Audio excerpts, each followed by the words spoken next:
Hari ini kita berjumpa kembali pada video tutorial yang membahas tentang teknologi informasi. Sebelumnya saya mengucapkan minal aidin wal faizin, mohon maaf lahir batin. Pada lembaran hari ke-7 ini kita akan membahas tentang konsep single sign-on. Basisnya adalah Radius.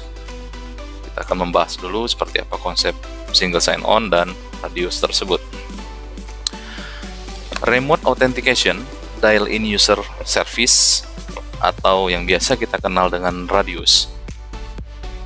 Jadi Radius ini merupakan sebuah protokol keamanan komputer yang digunakan untuk melakukan autentikasi ke sebuah sistem.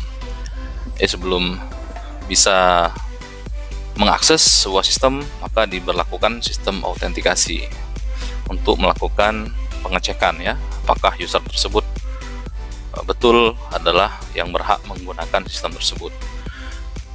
Lalu Radius juga menjalankan fungsi otorisasi, mengauthorize, leveling user diotorisasi, siapa berhak menggunakan apa, levelnya pun juga didaftarkan pada sistem Radius ini. Kemudian untuk pendaftaran akun juga biasanya dilakukan secara terpusat. Dan lebih detail, Radius ini didefinisikan pada dokumen RFC, Request for Comment nomor 2865 dan 2866. Dengan adanya Radius ini, atau Remote Authentication Dial-in User Service, memungkinkan adanya infrastruktur layanan autentikasi yang terpusat. Ya, semua sistem akan mengacu pada sistem layanan autentikasi berbasis pada sistem Radius ini tadi. Dan dia support untuk multi platform, bisa berkomunikasi dengan platform apapun. Kita lanjut ke bagaimana implementasi Radius, sistem autentikasi yang dijalankan di Universitas Lampung. Kita sudah berjalan selama hampir 8 tahun ya, hampir 8 tahun berjalan sistem single sign-on yang memungkinkan beberapa aplikasi itu menggunakan layanan autentikasi berdasarkan teknologi si Radius tadi. Pada contoh di Unila, layanan email dengan platform Google Application for Education yang disediakan oleh Google, kita melakukan kerjasama sejak tahun 2012 menggunakan layanan Google Apps for Education. Itu pun autentikasinya menggunakan layanan sistem Radius yang ada di Unila. Jadi Google merefer sistem autentikasinya, membaca autentikasi yang ada di Unila, kemudian barulah user bisa melakukan akses email. Lalu untuk akses internet pun juga sama. Sebelum pengguna mengakses layanan internet, maka mereka harus melakukan autentikasi terlebih dahulu dengan memasukkan akun single credential yang mereka miliki, termasuk untuk internet kabel dan virtual class. Nah, itu kira-kira gambarannya implementasi bagaimana sistem autentikasi yang ada di Unila. Dan sekarang kita akan membahas bagaimana membangun platform infrastruktur layanan autentikasi yang nantinya bisa Anda gunakan pada organisasi Anda. Misalnya Anda di sekolah, Anda akan menjalankan single credential, maka sangat penting sekali Anda menjalankan sistem Radius ini untuk memanage dan sangat membantu memudahkan mengelola user. Seperti apa prosesnya? Dalam tutorial ini kita akan gunakan sistem Radius yang basisnya adalah open source, yaitu Free Radius. Hingga saat ini Free Radius masih free, open source, dan tidak berbayar alias gratis, dan sudah sampai di versi yang ketiga.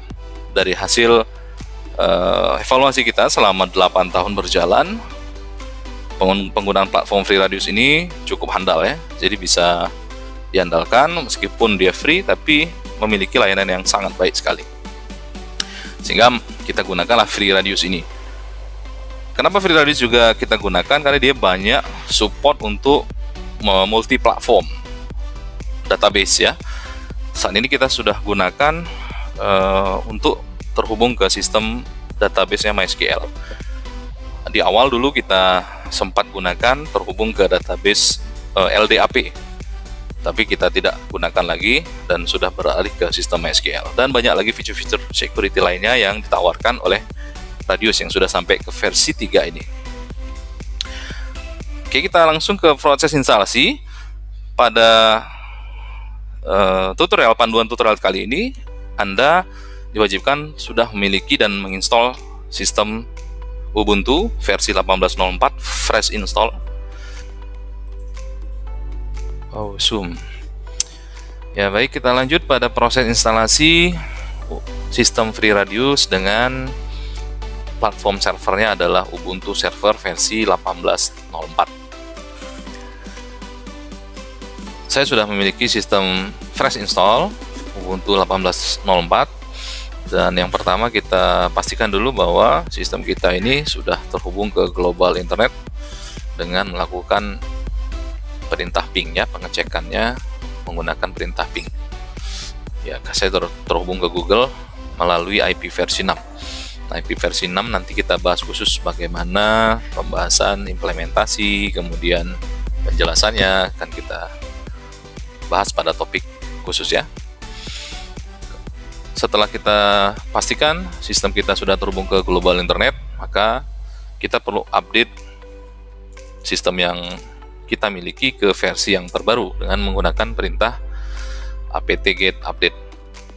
Proses ini membutuhkan waktu sesuai dengan koneksi internet yang kita miliki.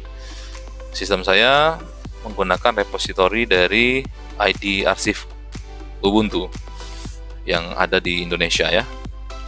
Nah, setelah selesai diupdate, maka kita install sistem radiusnya dengan menggunakan perintah apt-get install FreeRadius dan FreeRadius MySQL.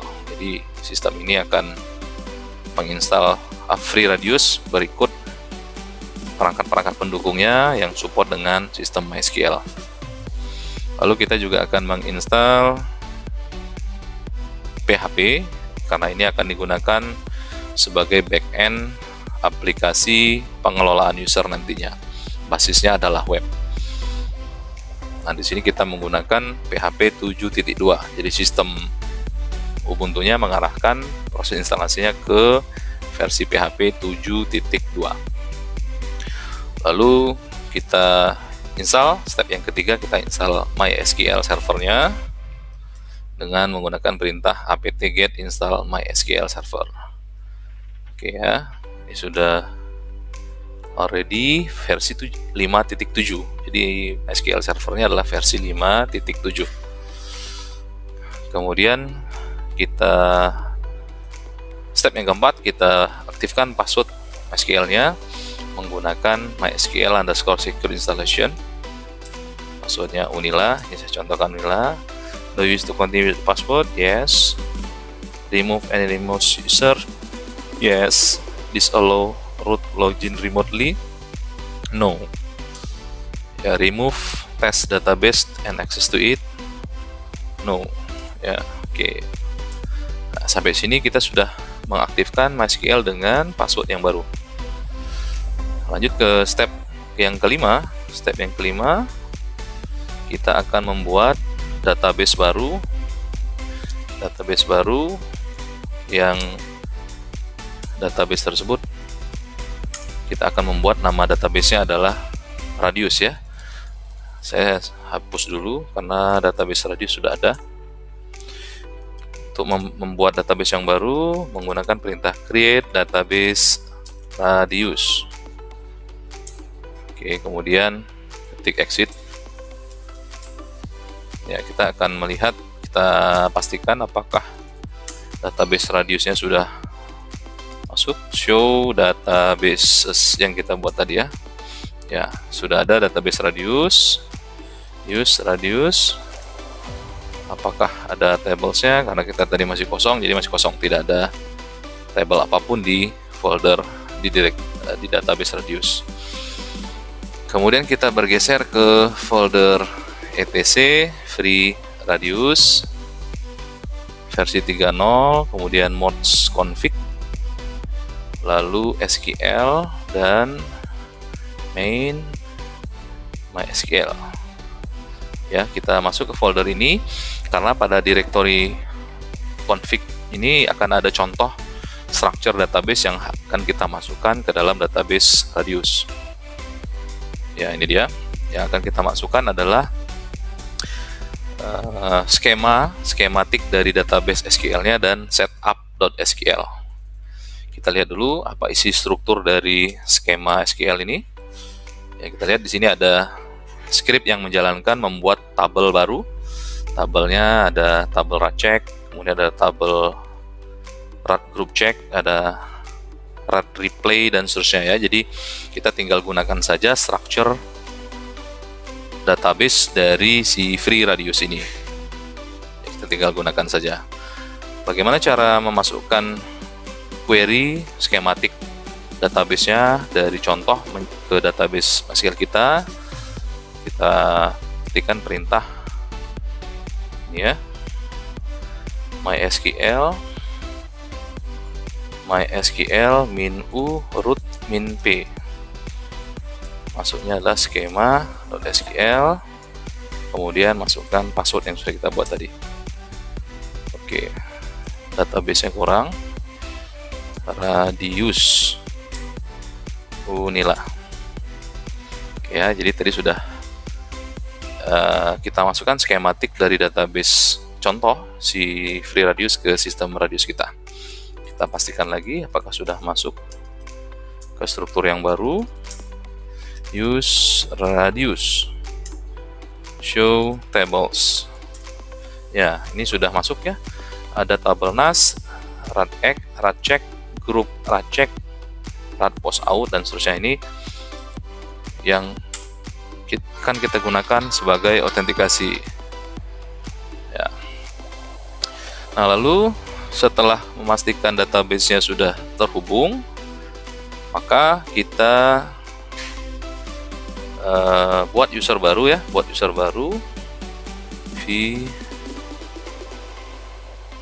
v setup ya. Nah, ini passwordnya adalah ini.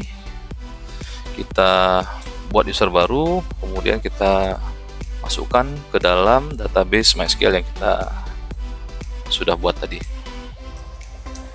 setup.sql file radius. Vmore setup.sql ya. Radiusnya kita buat dulu tadi mana tadi? Oh, ini dia.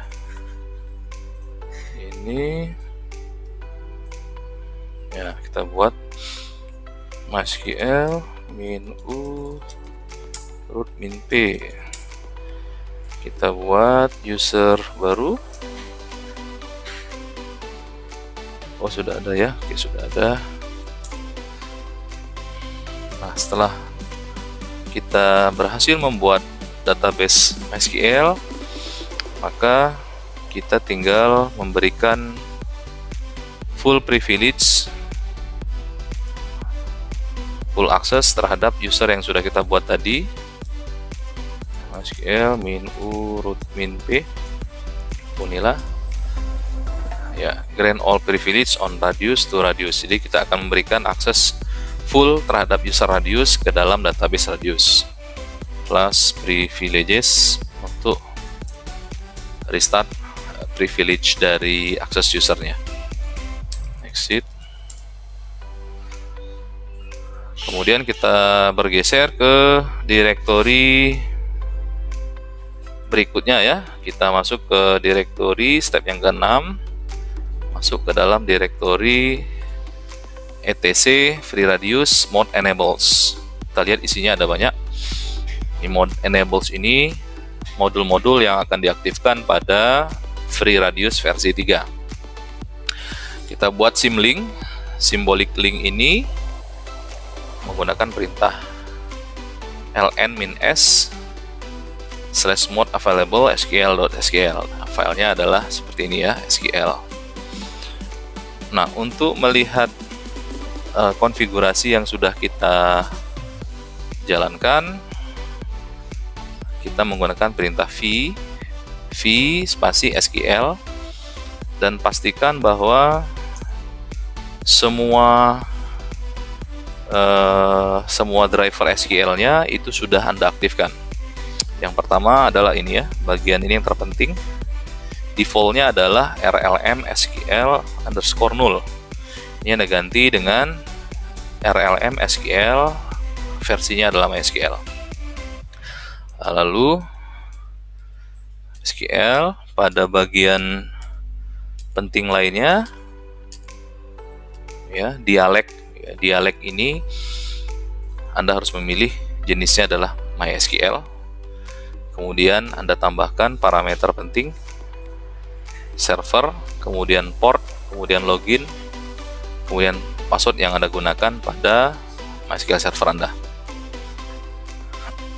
Kemudian radius database-nya adalah radius. Oke, radius. Kemudian yang lain-lain adalah default, ya, tidak perlu Anda sesuaikan. Setelah Anda konfigurasi file SQL, lalu bergeser ke folder free radius 30 site available, ya, file available. Kita harus mengganti beberapa parameter di sistem default. Nah, sistem default ini juga sama, Anda harus mengaktifkan SQL, ya, ini SQL pada servernya ada beberapa, tinggal Anda ganti. Yang awalnya adalah minus SQL, Anda ganti ke SQL. Ya, ini SQL semuanya kita sudah ganti. Lalu langkah yang ketujuh, kita melakukan modifikasi konfigurasi lagi pada direktori 3.0 mods available vSQL.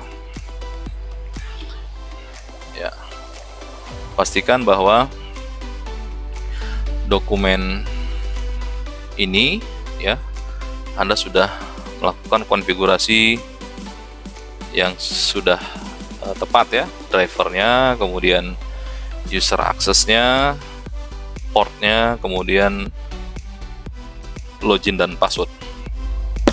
Selesai sampai sini, Anda sudah berhasil mengkonfigurasi free radius, dan kita jalankan dengan menggunakan perintah free radius min x.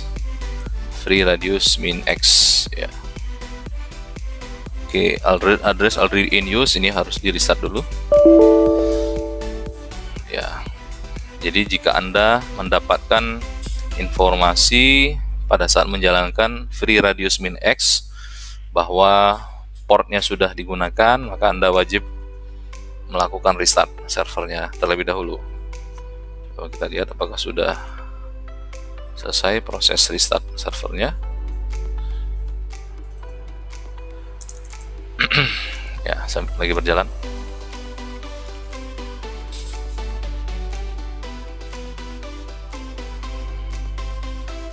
Oke, jadi proses booting pada sistemnya.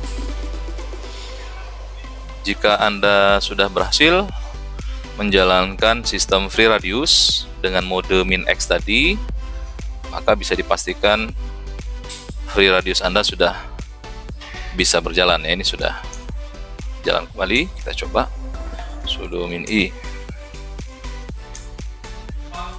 free radius min x. Ya, oke, ini sudah berjalan, artinya sistem radiusnya sudah berjalan dan sudah membaca konfigurasi dari sistem MySQL yang sudah kita buat tadi. Nah, langkah berikutnya kita membuat satu buah user.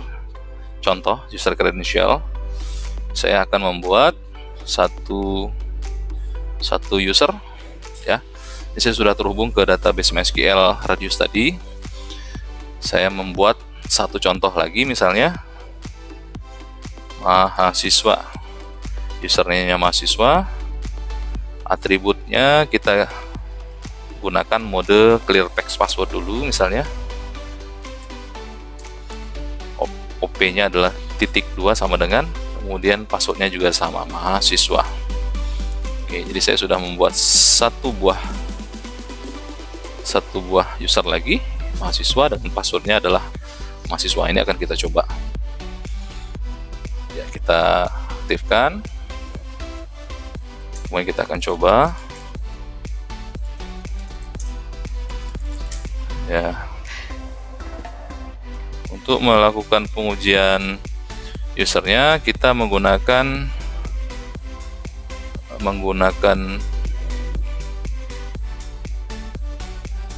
perintah free radius ya.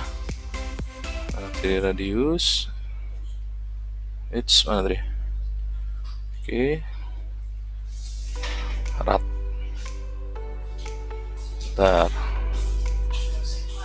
rates free radius gg free radius ya. Oke, free radius ya. Pengujian usernya menggunakan perintah rates ya. Kita akan menggunakan perintah rates. Rates usernya adalah mahasiswa, passwordnya adalah mahasiswa ya. Hostnya adalah localhost, 20 ini adalah modenya, password defaultnya adalah testing 123. Oke, kita coba dan berhasil ya. Pengujiannya sudah sukses, receive access accepted. Jadi dari server ini sendiri ke server ini sendiri sudah berhasil menerima. Lalu kalau dia sudah berhasil melakukan autentikasi, proses pencatatan loginnya itu akan tercatat juga di sistem database yang dimiliki pada server. Kita lihat pada database rat post out ini ya. Nah, ini rat post out ini usernya adalah mahasiswa berhasil melakukan login, accepted. Ya, oke. Ya, demikianlah panduan singkat bagaimana Anda melakukan proses setup instalasi pada sistem Ubuntu server dengan platform autentikasinya adalah Radius dengan terkoneksi ke database MySQL. Mudah-mudahan ada manfaatnya. Saya Eri. Assalamualaikum warahmatullahi wabarakatuh.